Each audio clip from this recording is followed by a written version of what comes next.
बड़े मुद्दे पर अवैध तरीके से घुसपैठ किसी भी देश के लिए खतरा होती है।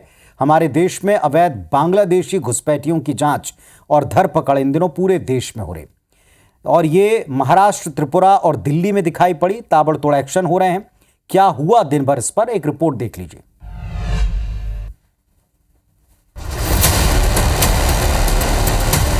मंगलवार का दिन बांग्लादेशी घुसपैठियों के लिए मंगल नहीं रहा। पुलिस ने महाराष्ट्र के धुले, त्रिपुरा की राजधानी अगरतला और दिल्ली में ताबड़तोड़ छापेमार कार्रवाई की। पूरे देश में धरपकड़ हो रही है। धुले से 2 महिला और 2 पुरुष गिरफ्तार किए गए। अगरतला से 2 महिलाएं गिरफ्तार की गईं।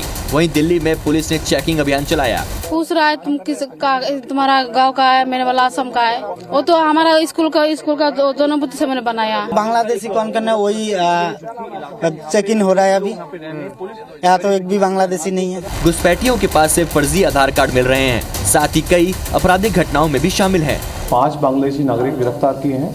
साथ ही साथ 6 और आदमी गिरफ्तार किए हैं जिन्होंने उनको नकली सर्टिफिकेट्स, आधार कार्ड्स, वोटर कार्ड बनाने में मदद करी थी। जो ये सिंडिकेट पूरा है, एक तो इनका नेक्सस है जो भारत में जंगल के रास्ते ये लोग आते हैं और वहाँ से ट्रेन से ट्रैवल करके या फिर बसों से ट्रैवल करके ये लोग दिल्ली पहुँचते हैं। पूरी कार्रवाई पर नेताओं के बयान भी आने शुरू हो गए हैं।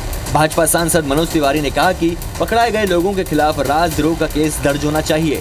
वहीं आपका कहना है कि अगर देश में कहीं भी रोहिंग्या है तो उसके जिम्मेदार सिर्फ और सिर्फ अमित शाह हैं।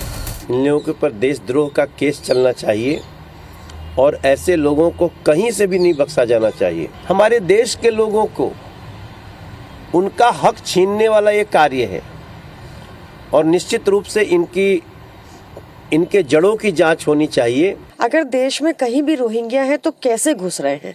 सीधे तौर पे अमित शाह जी अकाउंटेबल हैं क्योंकि वो देश के गृह मंत्री हैं। कोई भी बच्चा जानता है कि बॉर्डर सिक्योरिटी, बॉर्डर सुरक्षा का मसला सीधे तौर पे गृह मंत्रालय के अंडर आता है।